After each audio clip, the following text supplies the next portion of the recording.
आपका स्वागत है कॉमर्स ई पाठशाला में। और जैसा कि आप अपनी स्क्रीन पे देख पा रहे हैं, मैं आपको अभी एक बहुत ही इंपॉर्टेंट टॉपिक के ऊपर क्लास लेने वाला हूं, जो कि है reformist package of July 1991। So MCO 4 का एक बहुत ही इंपॉर्टेंट टॉपिक है, जिसमें हम बात करेंगे कि किस तरीके से 1991 में जब LPG को इंट्रोड्यूस किया गया इंडिया में, तो उस टाइम पे किस तरीके से इसने रिवॉल्यूशनरी बदलाव इंडियन इकोनॉमी में लाया और किस तरीके से इंडियन इकोनॉमी को ऊंचाइयों के स्तर तक लेकर के गया। तो in reformist policy package of July 1991 ये हमारा टॉपिक होने वाला है। तो लेक्चर स्टार्ट करते हैं। उसके पहले कहना चाहूँगा कि अगर आप हमारे चैनल पर नए हैं तो हमारे चैनल को सब्सक्राइब कर लीजिए और बेल आइकन दबा दीजिए, ताकि आपको मेरे वीडियोस की नोटिफिकेशन जो है वो सबसे पहले मिलती रहे। तो आइए देख लेते हैं कि क्या है इस पैकेज में और जुलाई 1991 क्यों इतना इंपॉर्टेंट है। तो थोड़ा सा बैकग्राउंड के बारे में बात कर लेते हैं। स्क्रीन पे आपको बहुत सारी चीज़ें दिख रही होंगी, मैं चाहूँगा कि आप उसको एक बार रीड कर लेना जब मैं अपना लेक्चर ख़त्म करा दूंगा तो, ठीक है ना। बट पहले हम बात कर लेते हैं इसमें क्या क्या लिखना आपको इंपॉर्टेंट है। जब भी आप लिखना स्टार्ट करें तो बैकग्राउंड पहले लिख लें। जो भी आपका क्वेश्चन है उसका बैकग्राउंड लिखना, उसकी हिस्ट्री लिखना काफ़ी ज़्यादा इंपॉर्टेंट है, राइट। तो यहाँ पे भी सेम चीज़ के बारे में ही बोला गया है। पुरानी जो हिस्ट्री है वही है, बट मैं थोड़ा सा शॉर्ट तरीके से मैं आपको बता देता हूँ। तो जुलाई 1991, 1991 आपको इसलिए भी बहुत ज़्यादा फेमस है बिकॉज़ उस टाइम पे इंडिया में LPG इंट्रोड्यूस हुआ, जिसे हम लिबरलाइजेशन, प्राइवेटाइजेशन और ग्लोबलाइजेशन कहते हैं। और ये क्यों इतना इंपॉर्टेंट है, देखो 1991 के पहले तक इंडिया में आप कोई भी प्रोडक्ट अगर आप बना रहे हो तो उसको बनाने का काम, उसको बेचने का काम है ना, वो जो है गवर्नमेंट करती थी। उसमें प्राइवेट सेक्टर का कोई भी रोल नहीं हुआ करता था। मतलब प्राइवेट सेक्टर के काम करने के ऊपर बहुत सारे रिस्ट्रिक्शंस थे, जैसे कि बहुत सारे प्रोडक्ट प्राइवेट सेक्टर की कंपनियां नहीं बना सकती थी। बहुत सारे नियम, रूल, रेगुलेशन जो थे वो 1991 तक थे, जिसके कारण से इंडिया जो है ग्लोबल मार्केट में एक तरीके से कम्पीट नहीं कर रहा था और ना ही अपने प्रोडक्ट्स को बेहतर तरीके से बना करके ग्लोबल मार्केट में भेज रहा था, और ना ही बाहर की कंपनीज़ को इंडिया में अलाउ कर रहा था कि वो इंडिया में आकर के इंडियन कंपनीज़ को कंपटीशन दें। जिसके कारण से इंडिया ने जो है बहुत सारी रेस्ट्रिक्शंस लगा के रखी हुई थी, जिसके कारण से LPG जो है इंडिया में इंट्रोड्यूस नहीं हो पा रहा था। बट 1991 तक कुछ ऐसे कंडीशंस क्रिएट हुए।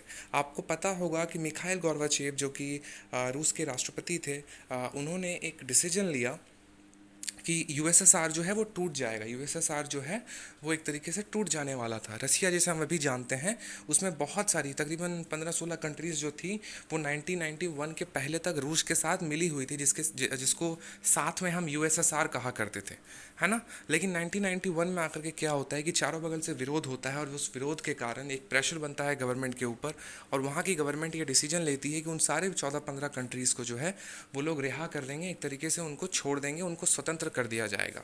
तो जब ये चीज़ हुआ ना, तो इंडिया उस टाइम पे ट्रेड करता था रशिया के साथ, जिसे हम CIS कहते थे, इंडिया CIS ट्रेड, है ना, कॉमनवेल्थ ऑफ इंडिपेंडेंट नेशंस, है ना।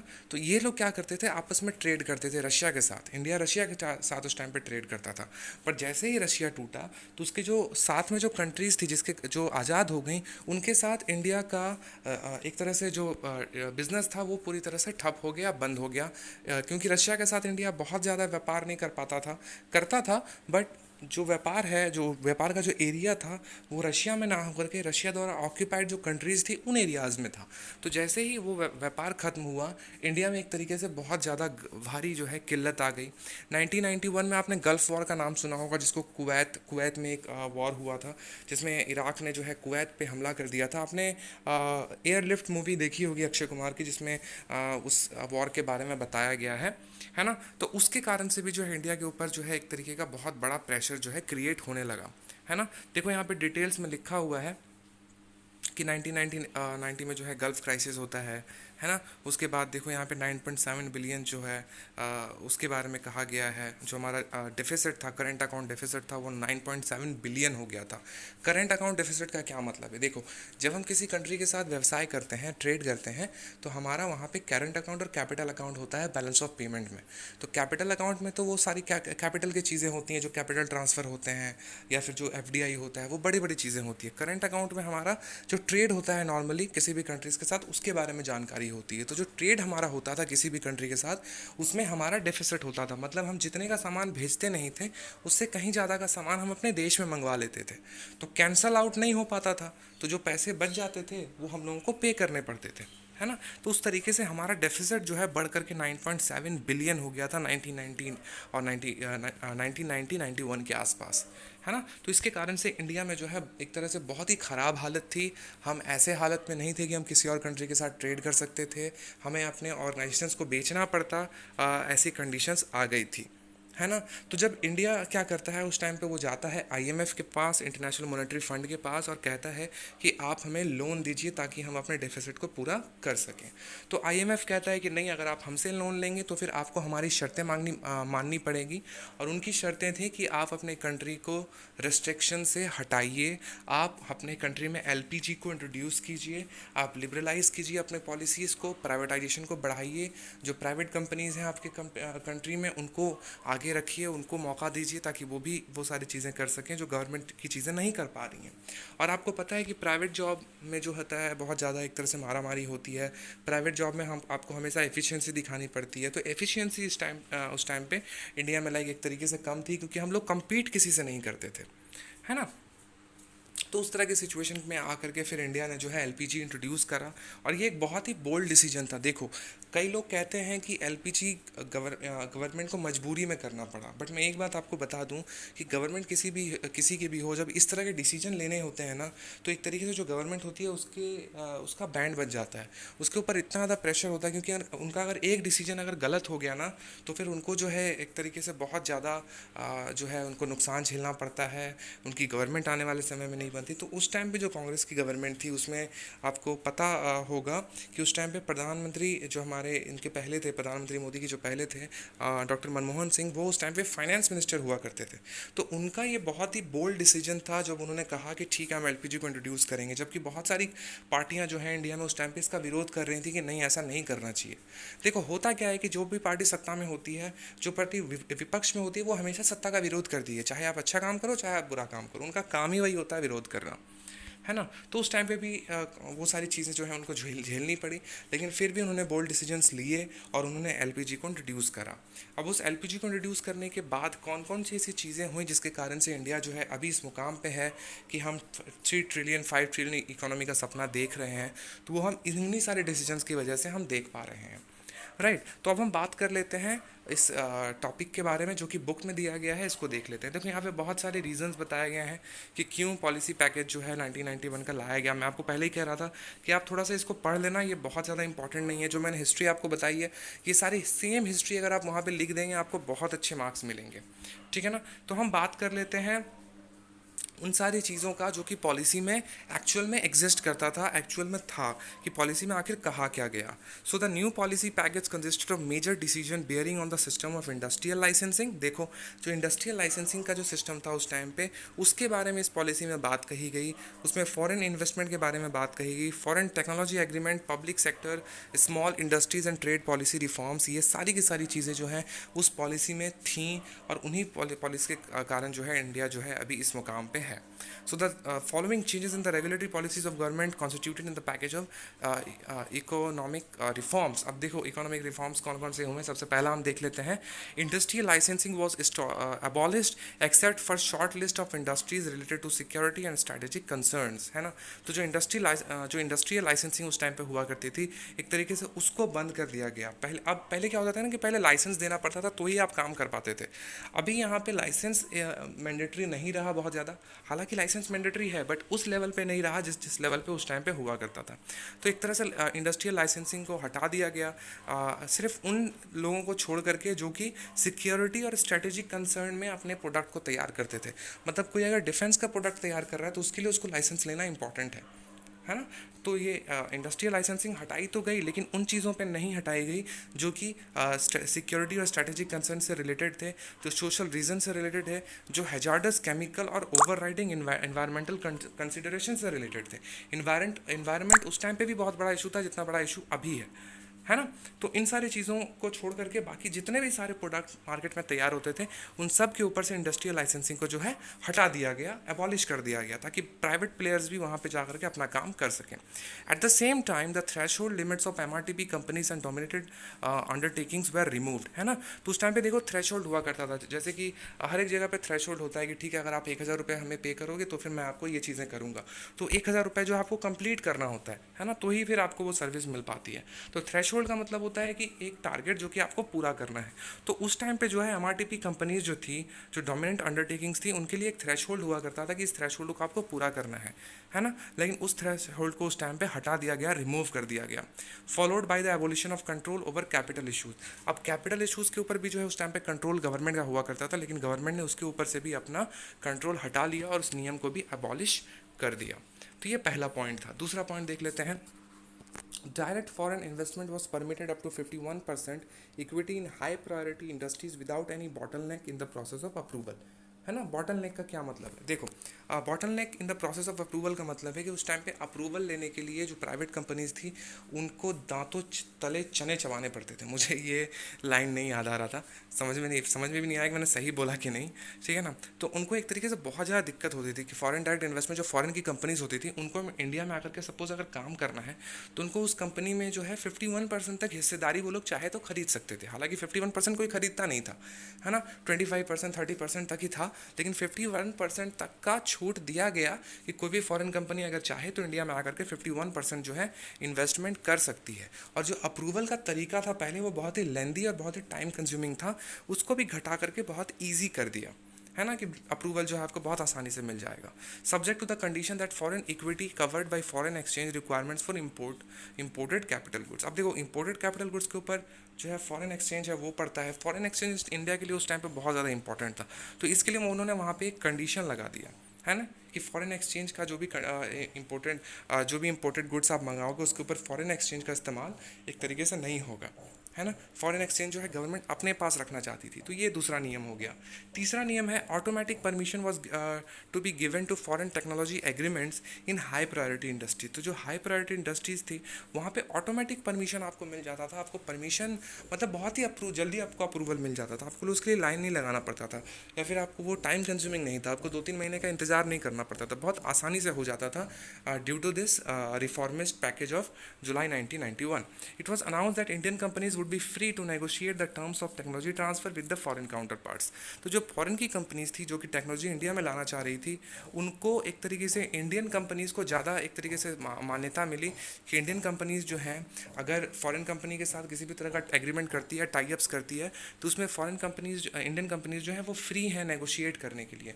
अब वो जैसा चाहें वैसे वो नेगोशिएट कर सकती हैं, चीज़ों को ऊपर घटाना नीचे करना, है ना, बढ़ाना, ये सारी चीज़ें जो है इंडियन कंपनीज कर सकती थी। इसके लिए इंडियन कंपनीज को जो है फ्री हैंड दिया गया, है ना। जो भी उनका कमर्शियल जजमेंट होता था, जो भी स्पेसिफाइड पैरामीटर्स होते थे regarding the payment of royalty, ये सारे डिसीजन जो है इंडियन कंपनीज लेती थी, ना कि इंडियन गवर्नमेंट लेती थी, है ना। तो उनको एक तरीके से छूट दे दी गई। चौथा पॉइंट है the power sector, telecom equipment manufacturing industry, basic telecom services, it is reserved earlier for development in the public sector were open to the private sector investment. देखो तो उस टाइम पे मैं कुछ सेक्टर्स के बारे में बात करता हूँ, जैसे कि पावर सेक्टर हो गया, टेलीकॉम इक्विपमेंट मैन्युफैक्चरिंग इंडस्ट्री हो गया, बेसिक टेलीकॉम सर्विसेज हो गया। ये सारी चीज़ें जो है पहले गवर्नमेंट करती थी, इसमें प्राइवेट प्लेयर्स को मौका नहीं दिया जाता था, फॉरेन कंपनीज को मौका नहीं दिया जाता था। लेकिन धीरे धीरे करके आपने हज का नाम सुना होगा, हज के बाद कंपनी वोडाफोन हो गई। वोडाफोन कंपनी कहाँ की है? वोडाफोन इंग्लैंड की कंपनी है ना। आपको शायद नहीं पता होगा बट वोडाफोन इंग्लैंड की कंपनी है, राइट। तो वो इंडिया में काम कर रही है, 100% उसने शेयर जो है हज का खरीद लिया, है ना। तो वो कैसे खरीदा? इन्हीं सारे रूल्स के कारण कोई भी कंपनी इंडियन कंपनी को आकर के एक्वायर कर सकती थी। पहले 51% था, अभी टेलीकॉम सेक्टर में 100% हो गया है, इंश्योरेंस में भी 50% हो गया, तकरीबन हर एक सेक्टर में जो है छूट दे दी गई है। तो ये जो सेक्टर के मैंने अभी आपको नाम बताएं, power sector, telecom equipment manufacturing industry, basic telecom services, ये पहले गवर्नमेंट सिर्फ करती थी, मतलब पब्लिक सेक्टर कंपनीज के लिए था, लेकिन बाद में इसको ओपन कर दिया गया प्राइवेट सेक्टर इन्वेस्टमेंट के लिए, है ना। पांचवा पॉइंट है a major step in the process of trade policy reform was devaluation of the rupee by about 18% in the basket of major currencies, dollar, pound sterling, deutsche mark, yen और franc. देखो अब ये क्या होता है, आपने सुना होगा कि चाइना जो है अपना सामान बहुत सस्ता बना पाता है। वो इसलिए बना पाता है कि वो अपनी करेंसी को डिवैल्यूएट कर देता है। अब जैसे मैं आपको बताता हूँ, $1 में सपोज 70 येन हो रहे हैं, है ना। अब वो अपनी कंट्री को करेंसी को क्या करेगा, डीवैल्यूएट करके वो 100 येन कर देगा, अपनी करेंसी को वो 100 येन कर देगा, मतलब $1 में आप 100 रुपये हो रहे हैं, ठीक है ना। तो जब वो सामान बना रहा है तो उसको 100 येन देने पड़ रहे हैं, है ना। तो जब वो इंटरनेशनल मार्केट में जब वो बेचेगा तो उसको $1 मिलेंगे उस 100 येन के बदले, है ना। तो उनको एक तरीके से डॉलर मिल रहा है, मतलब जब उसकी करेंसी कम हो जा रही है तो ज़्यादा से ज़्यादा लोग जो है वहाँ पे इन्वेस्ट करना चाह रहे हैं। कैसे मैं समझाऊँ, थोड़ा डिटेल में आपको बताता हूँ। फॉर एग्जांपल आप एक छोटा सा एग्जांपल ले लो कि 1 रुपये में, मैं रुपया दे करके बताता हूँ, सपोज़ $1 में 60 रुपये हो रहे थे, है ना। तो जब कोई भी कंपनी बाहर से इंडिया में इन्वेस्ट करती थी तो वो डॉलर में इन्वेस्ट करती, वो रुपए में तो इन्वेस्ट करती नहीं है। आप सपोज़ किसी सामान को बनाने में 70 रुपये लग रहे हैं, है ना। तो वो कंपनी क्या करेगी, एक 1 पॉइंट कुछ डॉलर जो है या फिर $2 जो है वो सामान को बनाने के लिए इंडिया को देगी, डॉलर में देगी वो 60 पैसे, 60 रुपये का सामान बनाने के लिए। अब इंडिया क्या करेगा, उस सामान को जब मार्केट में बेचेगा तो भी वो डॉलर में ही लेगा, है ना।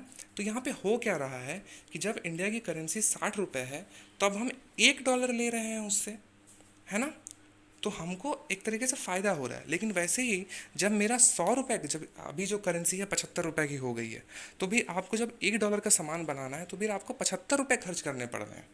पहले हमें 60 रुपये खर्च करने पड़ रहे थे $1 के बदले, क्योंकि $1 की वैल्यू 60 रुपये थी। अभी 75 रुपये खर्च करने पड़ रहे हैं, है ना।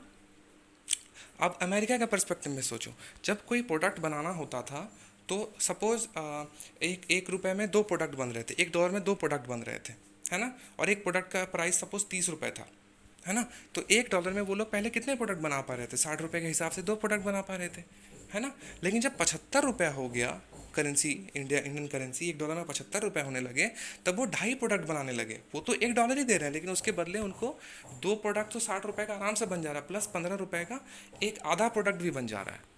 आप समझ रहे हो, मतलब थोड़ा सा यहाँ पे मुझे लग रहा है कि आपको शायद मैं नहीं समझा पा रहा हूँ, क्योंकि मैं भी थोड़ा सा इधर उधर कर दे रहा था। बट इसको समझाने के लिए मैं एक अलग से लेक्चर बनाऊंगा जहाँ पे मैं आपको डिटेल में ये करेंसी डिवैल्यूएशन क्या होता है और ये क्यों इंपॉर्टेंट है और चाइना क्यों इतने सस्ते दाम में पूरी दुनिया में अपने प्रोडक्ट को बेच पाता है, इसके बारे में मैं डिटेल से आपको जो है बताने वाला हूँ। लेकिन आप सिर्फ इतना समझो कि डॉलर और रुपी में या फिर डॉलर या किसी और करेंसी में एक तरह का ट्रांजैक्शन होता है जिसमें पैसे को घटा और बढ़ा करके दिखाया जाता है, जिससे जो है ट्रांजैक्शन में दोनों ही पॉइंट को फ़ायदा होता है, ठीक है ना। ऐसा नहीं कि सिर्फ एक को फ़ायदा हो रहा है, दोनों तरफ को ही फ़ायदा होता है, पर जिसकी करेंसी डिवैल्यूएटेड रहती है उसको ज़्यादा फ़ायदा होता है, ठीक है ना। तो ये यहाँ पे बोला गया कि इंडियन जो जो मेजर स्टेप था उस टाइम पे कि इंडिया ने जो है अपने करेंसी को डिवैल्यूएट कर दिया मेजर बास्केट में। देखो उस टाइम पे बास्केट का मतलब क्या, एक झुड़ी है, एक झुड़ी में दो है, डॉलर है, पाउंड स्टर्लिंग है, डुचेस मार्क है, येन है और फ्रैंक है। उसमें इंडियन करेंसी भी है, लेकिन इंडियन करेंसी ने अपने रुपए को डिवैल्यूएट कर लिया बाई 18%, है ना। Later the rupee was made fully convertible at the market rate of exchange on current account. तो करेंट अकाउंट में आप अपने इंडियन रूपी को जो है फुल्ली कन्वर्टेबल कर सकते थे, आप फुल्ली कन्वर्ट कर सकते थे, उसको डॉलर से रुपए में कन्वर्ट कर सकते थे, रुपए को डॉलर में कन्वर्ट कर सकते थे। तो ये फैसिलिटी जो है उस टाइम पे दी गई। छठा पॉइंट है, the new policy on import enhance the list of items under open general license by announcing negative list of import, है ना। तो नेगेटिव लिस्ट ऑफ इम्पोर्ट तैयार कर करके एक तरह से चीज़ें बता दी गई कि किस तरह के एग्रीमेंट, किस तरह की चीज़ों के को जो है बहुत ही आसानी से आप मंगवा सकते हो और किस तरह की चीज़ों को आप एक तरीके से नहीं मंगवा सकते या फिर आपको दिक्कत होगी मंगवाने में। तो नेगेटिव लिस्ट ऑफ इम्पोर्ट्स बनाया गया और पॉजिटिव बनाया गया। तो जब नेगेटिव बन गया तो उन सारी चीज़ों को छोड़ करके बाकी सारी चीज़ों को जो है आप बहुत ही आसानी से इम्पोर्ट करवा सकते थे। So gradually more items were removed from the negative list. धीरे धीरे करके जो नेगेटिव लिस्ट था उसमें और भी बहुत सारे आइटम्स को रिमूव कर दिया गया, तो उन सारे आइटम्स को भी अब बाहर से मंगाया जा सकता था, है ना। तो ये सारी चीज़ें थी जो कि छठे नंबर पॉइंट में कही गई हैं और उस टाइम पे हुई थी। सातवां नंबर पॉइंट है, उसके पहले मैं थोड़ा सा ब्रेक लेना चाहूँगा। India's commitment to stabilization and structural adjustment was followed by a program of reduction of fiscal deficit and aggregate money supply। ठीक है, तो एग्रीगेट मनी सप्लाई, देखो यहाँ पे जो बात बोली गई वो ये है कि इंडिया का जो कमिटमेंट था वो ये था कि हम जो है अपने फिजिकल डेफिसिट को नीचे लेकर के आएंगे और जो हमारा मनी सप्लाई है उसको हम अच्छा बना करके रखेंगे मार्केट पर्सपेक्टिव से, ताकि मार्केट में जो है हम compete कर सकें बाकी सारी कंपनीज़ के साथ, राइट। तो इंडिया का ये कमिटमेंट था और इसी के मद्देनज़र जो है इंडिया बहुत सारे स्टेप्स को लेता है और ये सारा स्टेप्स लेने में जो है ये हमारा जो रिफॉर्म है 1991 का वो काफ़ी ज़्यादा हेल्पफुल होता है है ना। तो बहुत सारी चीज़ें वहाँ पे की गई हैं। आपको शायद मैं हिस्ट्री के बारे में दो चीज़ें बता देता हूँ। सबसे पहली बात ये है कि इंडिया की अभी तक की हिस्ट्री में इंडिया में हमेशा डेफिसिट रहा है बाकी सारे कंट्री के मुकाबले। सिर्फ दो ही बार ऐसा सिचुएशन आया है जब इंडिया को सरप्लस हुआ है अपने करेंट अकाउंट में, नहीं तो हमेशा हम डेफिसिट में ही रहते हैं। और दूसरा फैक्ट ये है कि इंडिया का अमेरिका के साथ जो ट्रेड होता है उसमें हमेशा अमेरिका को डेफिसिट होता है, इंडिया को नहीं होता। लेकिन अगर आप ओवरऑल ट्रेड की बात करें तो इंडिया का डेफिसिट हर साल होता है, क्योंकि इंडिया चाइना से भर भर के सामान मंगवाता है, जिसके कारण से हमारा डेफिसिट जो है काफ़ी ज़्यादा बढ़ जाता है। चाइना को हम बहुत ही कम सामान बेच पाते हैं, लेकिन चाइना से हमारे पास बहुत ज़्यादा सामान आता है ना। तो फिजिकल डेफिसिट को घटाने के लिए इंडिया ने जो एक तरीके से कमिटमेंट किया, और एग्रीगेट मनी सप्लाई जो है मार्केट में बरकरार रखने के लिए भी उन्होंने इस बारे में बात कही। Liberalisation of regulations aimed at resource allocation based on market signal, ठीक है। तो जो मार्केट सिग्नल हुआ करते थे उसके अकॉर्डिंग जो है आपको अपने रेगुलेशंस को लिबरलाइज करने की बात की गई। जब जो आपके रिसोर्सेज थे उसको एलोकेट करने के लिए जो है वहाँ पे ये बात बोली गई कि जैसा मार्केट का डिमांड होगा उसी तरीके से हम जो है उन सारी चीज़ों को एलोकेट करेंगे, अपने रिसोर्सेज को एलोकेट करेंगे। तो ये बात जो है इस पॉलिसी में कही गई, ठीक है। और वहाँ पे जो रिस्ट्रिक्शंस हुआ करते थे flow of goods and services के ऊपर, टेक्नोलॉजी के ऊपर, कैपिटल के ऊपर, इन सारी रिस्ट्रिक्शंस को एक तरीके से हटा दिया गया या रिलैक्स कर दिया गया, है ना। ये सारी चीज़ें की गई। तो 7वें पॉइंट में ये बारे बातें बोली गई हैं। 8वें पॉइंट पे चलते हैं। The policy of structural reforms also included in government's decision to invite foreign institutional investors to invest in all types of securities traded on the primary and secondary capital market as well as those listed on the over the counter exchange of India. तो आपने FIIs का नाम सुना होगा। India में दो तरह के इन्वेस्टर होते हैं, एक है डोमेस्टिक और दूसरे होते हैं फॉरेन। डोमेस्टिक को DII कहा जाता है, मतलब डोमेस्टिक इंस्टीट्यूशनल इन्वेस्टर, और FII कहा जाता है फॉरेन इंस्टीट्यूशनल इन्वेस्टर को। और एक और तरह का मार्केट होता है जिसे हम कहते हैं over the counter exchange of India, जिसे ऑक्टेई कहा जा रहा है ना, ऑटकेई और OTCEI कहा जा रहा है।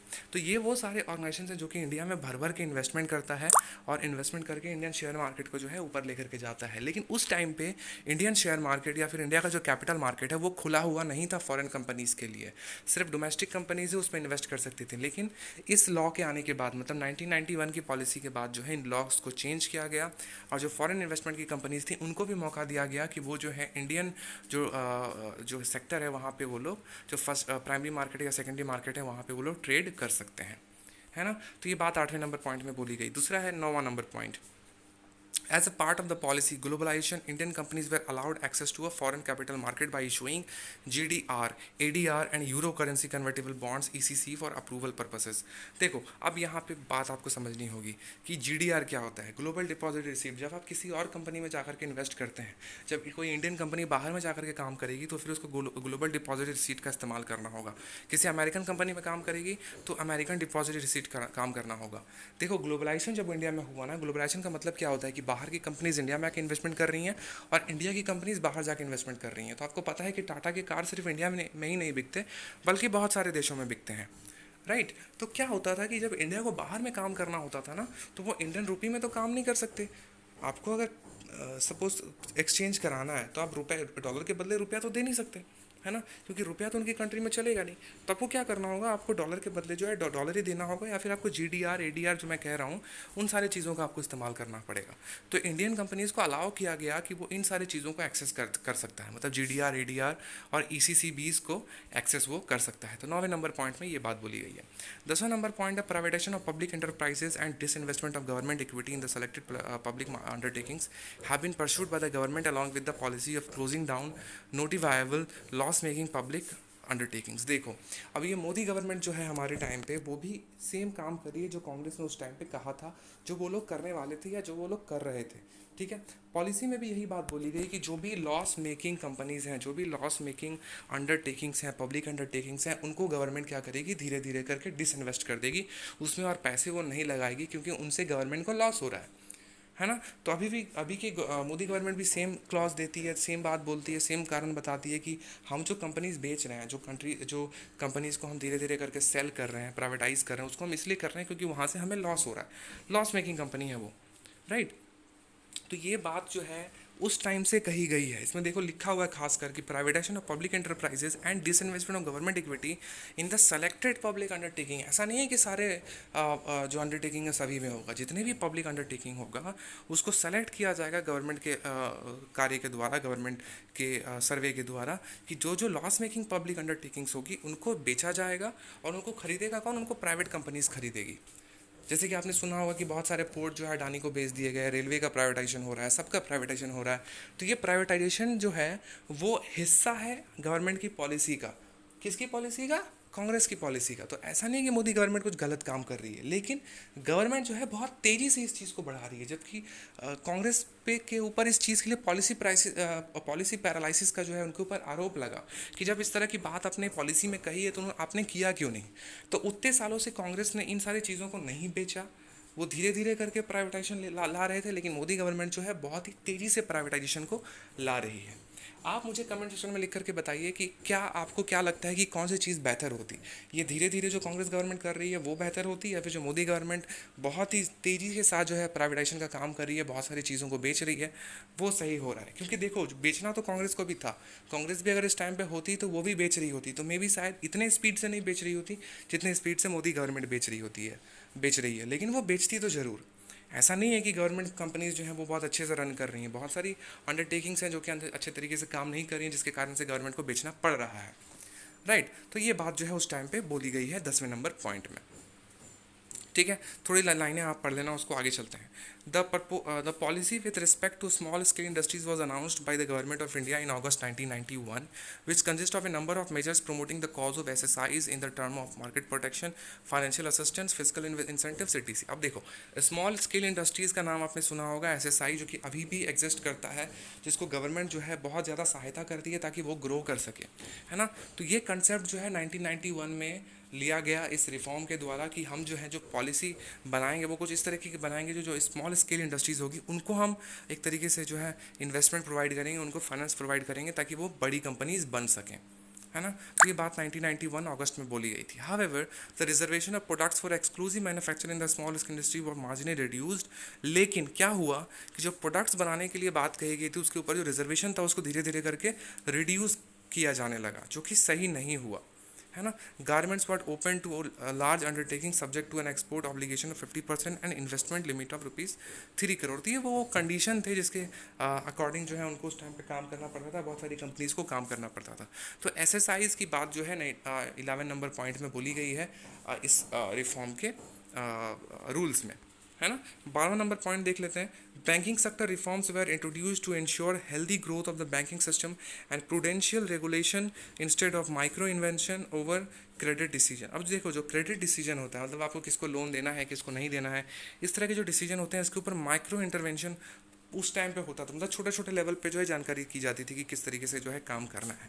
बट आने वाले समय में 1991 के बाद क्या होने वाला था कि 1991 में बैंकिंग सेक्टर में रिफॉर्म्स होते हैं और उनको जो है प्रूडेंशियल रेगुलेशन की बात की गई वहाँ पे, कि हम कुछ इस तरीके से करेंगे कि लोन की जो पॉलिसी होगी वो जैसी है वैसी ही रहेगी, है ना। थोड़ा सा आसान कर दिया जाएगा, ज़्यादा से ज़्यादा लोन दिया जाएगा कम इंटरेस्ट रेट पे, है ना। इस तरह की बात जो है वहाँ पे की गई, जिसके कारण से बैंकिंग सेक्टर जो है अभी आप देखते हो कि कितना बड़ा एक मार्केट बन गया है। बहुत सारे बैंक्स अभी आरबीआई के द्वारा जो है उनको लाइसेंस दिया गया है कि वो जो है काम कर सकते हैं एज ए बैंक, है ना। तो ये सारी चीज़ों के पीछे जो है हमारी पॉलिसी 1991 ही है जो कि इन सारी चीज़ों को इंश्योर कर रही है, इन सारी चीज़ों को एक तरीके से बढ़ावा दे रही है ना। The reserve bank of India issued guidelines in April 1992 for income recognition, asset classification and provisioning and specified capital adequacy norms, है ना। तो रिजर्व बैंक ऑफ इंडिया ने भी उस टाइम पे अप्रैल 1992 में जो है किस तरीके से आप अपनी इनकम को रिकॉग्नाइज कर सकते हो, एसेट के ऊपर एसेट को क्लासीफाई कर सकते हो। अब देखो एसेट बहुत तरह का होता है, फिक्स्ड होता है, करंट होता है, टेंजिबल, इनटेंजिबल, बहुत सारी चीज़ें होती हैं। तो इसके ऊपर पहले कोई रूल नहीं हुआ करता था, लेकिन 1992 में आरबीआई जो है एसेट क्लासिफिकेशन करती है कि किस तरीके से आपको जो है अपने एसेट को क्लासीफाई करना है। ये नॉर्म्स आपके रहेंगे। सीआरआर आपको इतना मेंटेन करना होगा, एसएलआर आपको इतना मेंटेन करना होगा, रेपो रेट ये होगा, रिवर्स रेपो रेट ये होगा। ये सारी चीज़ें जो है 1991 के रिफॉर्म का ही हिस्सा है ना। इसके बाद देखो नरसिम्हन कमेटी की बात की गई है 1991 में। Policies were also adopted for decorrelating lending rates and allowing greater flexibility in the deposit rates of banks, है ना। तो इस तरह की चीज़ें जो है उस टाइम पे की गई। डिपॉजिट रेट जो हुआ करता था उसमें बहुत ज़्यादा फ्लेक्सिबिलिटी लाने की बात की गई। बात क्या की गई, लाया भी गया, है ना। ये सारी चीज़ें हुई। इन जनवरी 1993 the reserve bank of India issued guidelines for licensing new banks in the private sector with a minimum capital adequacy ratio of 10%, है ना। तो मिनिमम कैपिटल एडिक्वेसी रेशियो अगर आपके पास 10% है तो रिजर्व बैंक ऑफ इंडिया उस टाइम पे जो है बहुत सारे बैंक्स को, बहुत सारे प्राइवेट बैंक्स को लाइसेंस प्रोवाइड कर रही थी, जिसके ज़रिए जो है वो काम कर सकते थे। जैसे आपने प्राइवेट बैंक में भी नाम सुना होगा, HDFC, है ना, ICICI, एक्सिस बैंक, बंधन बैंक वगैरह वगैरह। इस तरह के जो प्राइवेट बैंक्स थे उनको जो है उस टाइम पे बंधन बैंक को छोड़ करके जितने भी सारे बैंक्स के बारे में मैंने बताया, उस टाइम पे एक तरीके से जो है लाइसेंस प्रोवाइड करा गया, है ना। उसके बाद देखो, opening up of the insurance sector को भी एक तरीके से खोल दिया गया कि बाहर की जो कंपनीज हैं वो इंडिया में आकर के 26% तक का शेयर जो है खरीद सकती है। आपको पता होगा टाटा AIG, टाटा और AIG आपने सुना होगा। AIG जो है अमेरिकन इंग्लैंड की कंपनी है और टाटा जो है इंडिया की कंपनी है। तो जब लिवरपूल का मैच होता है, सॉरी, जब मैनचेस्टर यूनाइटेड का मैच होता है तो देखना मैनचेस्टर यूनाइटेड की जो जर्सी होती है उस पर टाटा AIG लिखा होता है।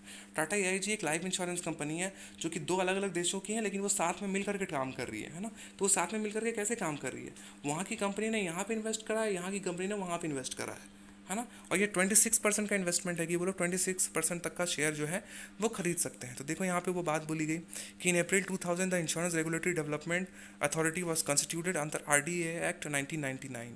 तो 1999 में एक लॉ लाया गया जिसका नाम था RDA एक्ट, और उसी RDA एक्ट के तहत IRDA का निर्माण हुआ, Indian insurance regulatory and development authority, IRDA, जिसके तहत आपको इंश्योरेंस प्रोवाइड किया जाता है। कि जितनी भी सारी इंश्योरेंस की कंपनीज है वो सारी की सारी IRDA के रूल्स को मानती हैं, है ना। तो इस तरह के तरीके से लाइसेंस प्रोवाइड करा गया कि आप जो है इंश्योरेंस सेक्टर में जो बाहर की कंपनीज है वो भी इंडिया में आकर के बिजनेस कर सकती थी, राइट। तो ये बात यहाँ पे बोली गई है। The essence of policy changes that have taken place since 1991 may be said to be been underlined by liberalisation, deregulating of control over business and industry. अब देखो यहाँ पे पॉइंट्स में समझाने की कोशिश की गई है कि 1991 के बाद जो है क्या क्या चीज़ें हुई हैं। सबसे पहली बात बोली गई कि लिबरलाइजेशन किया गया, डीरेगुलराइज किया गया, जिन चीज़ों के ऊपर कंट्रोल हुआ करता था गवर्नमेंट का उसको, उन कंट्रोल्स को हटाया गया, है ना। पब्लिक सेक्टर का जो रोल था उसको रीडिफाइन किया गया, उसको बदला गया, है ना। Removal of restriction on the flow of goods and services, goods जो है कहाँ से कहाँ जाएंगे, किस तरीके से जाएंगे, इस चीज़ के ऊपर जो कंट्रोल हुआ करता था गवर्नमेंट का उसको भी हटा दिया गया, है ना। टेक्नोलॉजी किस तरीके से अक्रॉस द बॉर्डर लाया जाएगा या भेजा जाएगा, इस तरह की चीज़ों के ऊपर जो है गवर्नमेंट का कंट्रोल जो है वो हटा दिया गया। तो ये सारी चीज़ें जो है गवर्नमेंट के द्वारा की गई 1991 के रिफॉर्मिस्ट, ठीक है ना, रिफॉर्मिस्ट पॉलिसी पैकेज में। और ये बहुत ही रिफॉर्मिस्ट था। और हो सकता है इसके ऊपर आपसे एक क्वेश्चन पूछा जाए, और मुझे लगता है कि आपसे इसके ऊपर जो एक क्वेश्चन पूछा जाएगा कि जो रिफॉर्मिस्ट पैकेज था 1991 में उसके पॉइंट्स को आप इलेबोरेट कीजिए। तो जो पॉइंट्स मैंने आपको बताए हैं एक एक करके उनको आपको अच्छे तरीके से याद कर लेना है। इस वीडियो को अगर आपने पूरा देखा है तो बहुत अच्छी बात है, अगर नहीं देखा है तो फिर से देखिए। इस वीडियो के ज़रिए आप इस क्वेश्चन को बहुत आसानी से अटेंड कर सकते हैं एग्जामिनेशन में। और ये क्वेश्चन अगर आपका आया तो आपके मार्क्स बहुत अच्छे आ जाएंगे। सबसे पहले आप हिस्ट्री लिख देना, उसके बाद ये पूरा क्लाइमेक्स जो पॉइंट्स मैंने आपको बताए हैं वो लिख देना, और फिर आखिर में आप कंक्लूजन लिख देना कि क्या इसके फ़ायदे हुए और क्या इसके नुकसान हुए। नुकसान भी हुए, नुकसान भी मैं आपको बताता चलता हूँ। नुकसान ये हुआ कि जब बाहर की कंपनीज इंडिया में आकर के बिजनेस करने लगी तो जो इंडियन कंपनीज थी उनको लॉस होने लगा, वो बंद होने लगी। फॉर एग्जांपल मैं आपको लेटेस्ट एक एग्जांपल देता हूँ फ्लिपकार्ट का। फ्लिपकार्ट एक इंडियन ऐसी कंपनी थी जो कि अमेजन को टक्कर दे रही थी इंडिया में। अमेजन एक इंटरनेशनल ब्रांड है, अमेजन अमेरिकन कंपनी है और वो दुनिया के तकरीबन हर देश में काम करती है, इंडिया में भी काम कर रही थी। लेकिन अमेजन को टक्कर दे रहा था कौन? अमेजन को टक्कर दे रहा था फ्लिपकार्ट। लेकिन वॉलमार्ट अचानक से आती है और फ्लिपकार्ट को कहती है कि आप अपने बिजनेस को हमें इतने करोड़ में बेच दो। तो जो दो दोस्त थे जिन्होंने फ्लिपकार्ट को स्टार्ट करा था वो डिसीजन लेते हैं कि ठीक है हम इस कंपनी को तुम्हें बेच देते हैं। तो फ्लिपकार्ट जिसे हम अभी जानते हैं, अभी भी उसका नाम फ्लिपकार्ट है, लेकिन वो अब वॉलमार्ट की कंपनी है, ना कि कोई इंडियन कंपनी है। तो इस तरह के नुकसान जो है इंडिया को झेलने पड़े और ये अभी भी हम झेल रहे हैं, है ना। तो ये छोटी सी जानकारी थी जो मैंने आपको बताई है। आई होप कि आपको ये लेक्चर काफ़ी पसंद आया होगा। पसंद आया तो प्लीज़ लाइक, कमेंट और शेयर कर लीजिए। और कुछ बातें मैं और कहना चाहूँगा कि व्हाट्सएप का नंबर मैंने चेंज करा है, एक ग्रुप मैंने अलग से बना दिया है जहाँ पे आप ज्वाइन करके आप मुझसे सारे सवाल जवाब कर सकते हो। टेलीग्राम का चैनल भी चेंज हो रहा है, व्हाट्सएप का चैनल भी चेंज हो रहा है, व्हाट्सएप का नंबर भी चेंज हो रहा है। सारी की सारी जानकारी मैं कोशिश करूँगा इस वीडियो को डिस्क्रिप्शन में डाल दूँ। अगर नहीं तो उन सारे चीज़ों के लिंक्स जो हैं आपको मेरे चैनल के अबाउट सेक्शन में मिल जाएंगे, जिसको मैं अभी जल्द ही बदल दूँगा। तो वहाँ पे जाकर के आप मुझे डिफरेंट प्लेटफॉर्म से फॉलो कर सकते हैं। मैं आपसे अर्ज करूँगा कि आप मुझे ट्विटर और इंस्टाग्राम पे फॉलो करें, ताकि किसी भी तरह का अपडेट अगर कुछ देना होता है इग्नू के रिगार्डिंग या किसी भी चीज़ के रिगार्डिंग, तो मैं सबसे पहले वहीं पे पोस्ट करता हूँ, फिर वीडियोज़ जो है अपलोड होती हैं। और बहुत टाइम से वीडियोज़ अपलोड नहीं होती क्योंकि अपडेट होता है, तो अपडेट आपसे किसी तरह का मिस ना हो इग्नू के रिगार्डिंग, चाहे वो असाइनमेंट का हो या फीस माफ़ी का हो या फिर किसी भी चीज़ का हो। उसके लिए मैं चाहूँगा कि आप मुझे ट्विटर और इंस्टाग्राम पे फॉलो करें। मेरा आईडी है रशीद फॉर रियल। ठीक है, तो मिलते हैं अगले वीडियो में। अपना ख्याल रखो। Bye bye.